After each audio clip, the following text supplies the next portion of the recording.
Família é um tema definitivamente espinhoso na nossa atual sociedade intergaláctica hoje em dia.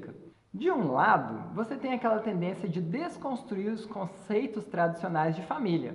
E de outro, você tem aquela tendência de defender família, nem que para isso seja necessário fazer uma guerra atômica. Fato é que, para o cristianismo, família é um assunto imprescindível e um tema central. Por isso, hoje nós iremos abordar 3 temas para uma abordagem realmente marota sobre esse polêmico assunto de família. O primeiro tema é economia. A gente sabe que há muitos anos atrás, lá 1800 e pedrinha nervosa, foi escrito o famoso livro de Friedrich Engels chamado Família, Propriedade Privada, Estado ou alguma coisa assim, no qual esse autor tenta defender um paralelo entre a existência da instituição família e a existência do capitalismo, como se a família oferecesse esse cenário propício para a economia de mercado capitalista. E o filósofo austríaco Michael Sweger defendem justamente o contrário. O que eles argumentam é o seguinte, pessoal: quanto mais distante da família o indivíduo for,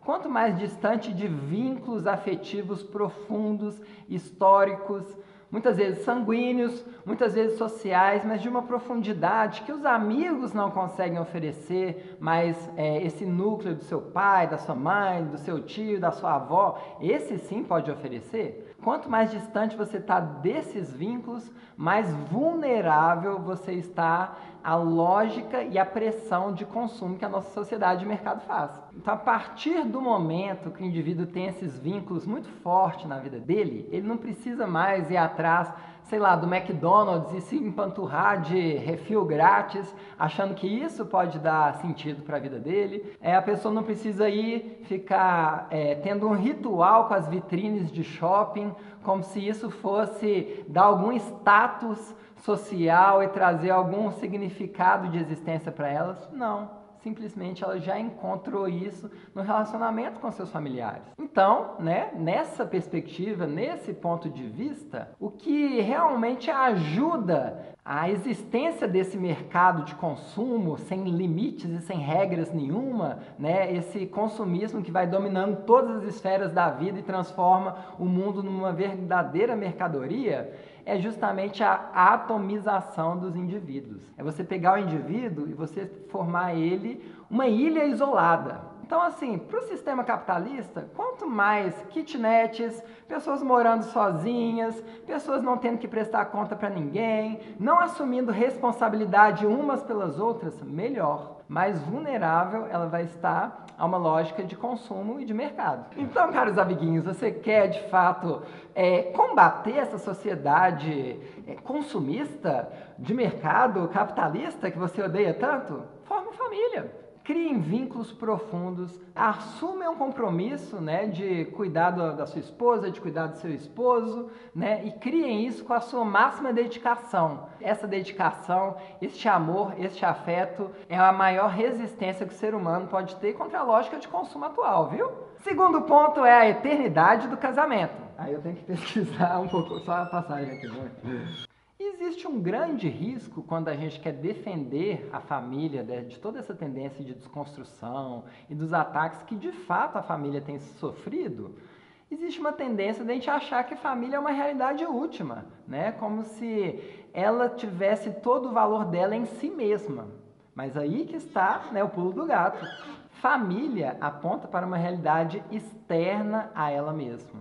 Ou seja, família aponta para o casamento entre Cristo e a igreja. E este casamento é o casamento eterno.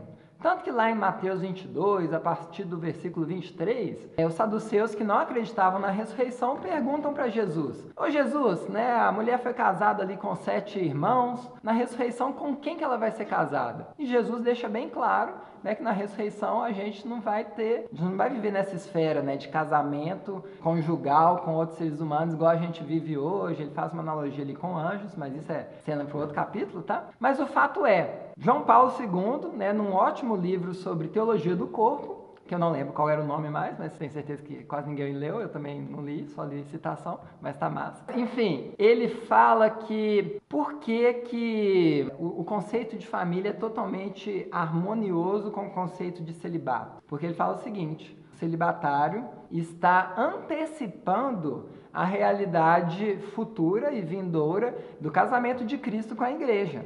Então, gente, a grande sacada, o grande significado teológico da gente se lançar num casamento e constituir família é a gente entender um pouco como Deus se relaciona com a gente, como é o amor de Deus por nós, como Cristo ama a sua igreja, como a sua igreja se entrega a Cristo. E a família talvez seja um ambiente que a gente possa aprender isso com mais profundidade, com mais propriedade. Você estava aquela hora falando comigo, né, que você queria casar e tal. Véi, procura uma pessoa que você consiga casar tendo essa perspectiva, entendeu? Eu consigo me relacionar com ele e aprender algo de Cristo com ele. Isso é uma boa diretriz, isso é uma boa dica. Terceiro ponto é unidade.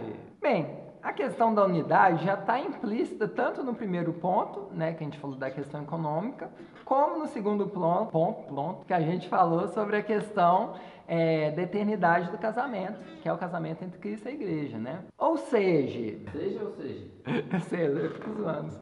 Sabe aquela tendência de quando você briga com uma pessoa, você nunca mais olhar na cara dela? Sabe aquele seu amigo da escola, que você era muito amigo na época da escola e hoje que você já é um cara aí com 30 e poucos anos, formado e trabalhando no mercado de trabalho próspero e frutífero do nosso país, e você nem vê mais essa pessoa? Pois então, a família caminha numa contramão. Você continua irmão do seu irmão até quando ele é um saco. Você continua filho da sua mãe e do seu pai, mesmo que eles peguem no seu pé pra caramba. Essa questão, né, que você continua membro da sua família, independente se você está de bem, se você está de mal, se você muda para uma outra cidade, se você muda de emprego, esse vínculo que tende a ser perpétuo e eterno com a família, em condições normais, viu, gente? Esse imperativo da família de você continuar com o vínculo, mesmo quando você já, às vezes, já não tem tanto afeto, às vezes você não está de bem, isso é uma grande oportunidade para o ser humano aprender sobre unidade. E eu diria que é uma grande oportunidade por causa do seguinte: hoje em dia, na nossa sociedade, a gente tende a fazer aquilo que a gente quer, aquilo que é agradável, aquilo que é gostoso, aquilo que eu sinto que é bom. Família, independe se você está sentindo que é bom, está sentindo que é ruim, não, você já tem um vínculo. Você pode até decidir nunca mais ver sua mãe, mas isso vai gritar no seu interior para o resto da sua vida. Hoje em dia, a nossa tendência é viver tentando agradar e satisfazer os nossos prazeres momentâneos. E a família, gente, é uma grande oportunidade de você experimentar uma unidade que transcende esses momentos, transcende essa questão de agora estou de bem, então eu sou filho, agora estou de mal, então não sou filho. Não, você continua sendo filho. Isso é uma grande oportunidade de aprendizado. Então é isso, pessoal. A gente queria dar essa ideia para vocês, totalmente no improviso, totalmente sem roteiro, sem bibliografia, né? Tirando o Jim Smith e Michael Swagger, né? E a gente vai voltar com mais ideias depois. Vocês podem deixar seus comentários aqui. Valeu?